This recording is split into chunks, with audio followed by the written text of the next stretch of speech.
Juru bicara atau jubir Dewan Pimpinan Pusat atau DPA Partai Aceh atau PA, Muhammad Saleh menegaskan, tidak ada alasan untuk melarang bendera Aceh tak dapat dikibarkan di Aceh, terutama untuk menyambut milad MOU Helsinki ke-15, tanggal 15 Agustus 2020 dan untuk jangka waktu seterusnya.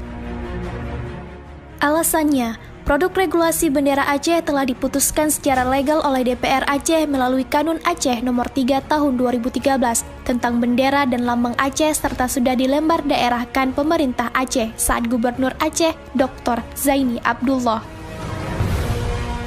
Selain itu, sesuai amanah pasal 18B ayat 1 Undang-Undang tahun 1945 memberikan legitimasi terhadap Kanun Aceh Nomor 3 Tahun 2013 tentang bendera dan lambang Aceh sebab merupakan hasil kesepakatan pemerintah Indonesia dengan GAM.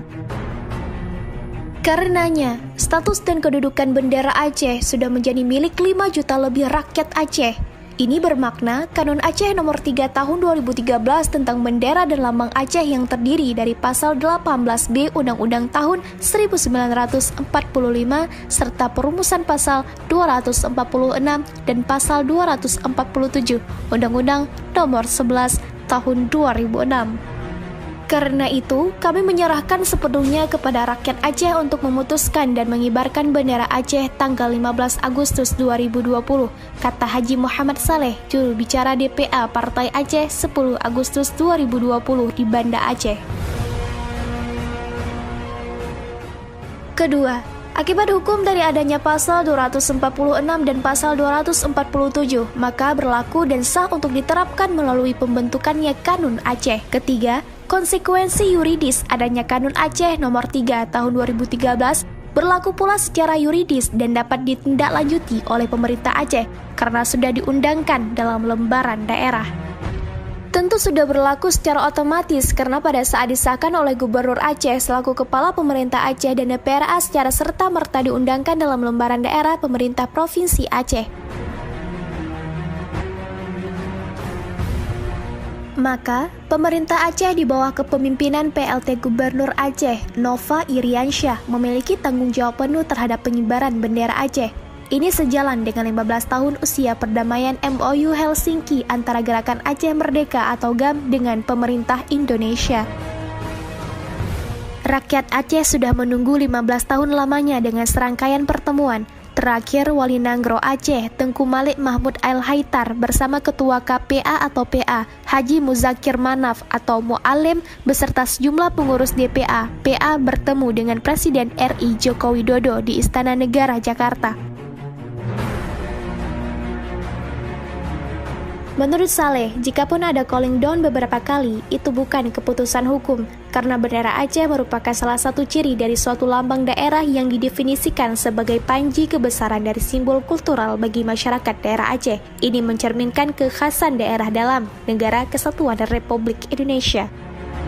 Selanjutnya, regulasi menjelaskan lambang daerah dan bendera Aceh berkedudukan sebagai tanda identitas daerah.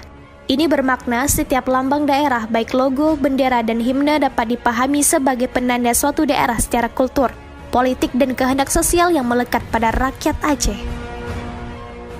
Memang, Pasal 6 Ayat 4 Peraturan Pemerintah Nomor 77 Tahun 2007 tentang lambang daerah mengatur desain logo dan bendera daerah tidak boleh mempunyai persamaan pada pokoknya atau keseluruhannya dengan desain logo dan bendera organisasi, terlarang atau organisasi, perkumpulan, lembaga, gerakan separatis dalam Negara Kesatuan Republik Indonesia.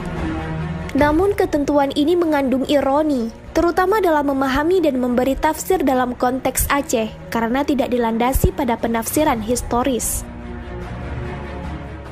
Substansinya, Gerakan Aceh Merdeka atau GAM yang menjadi bagian dari para pihak dalam perundingan damai dengan pemerintah Republik Indonesia yang dilekatkan dengan simbol bendera bintang bulan.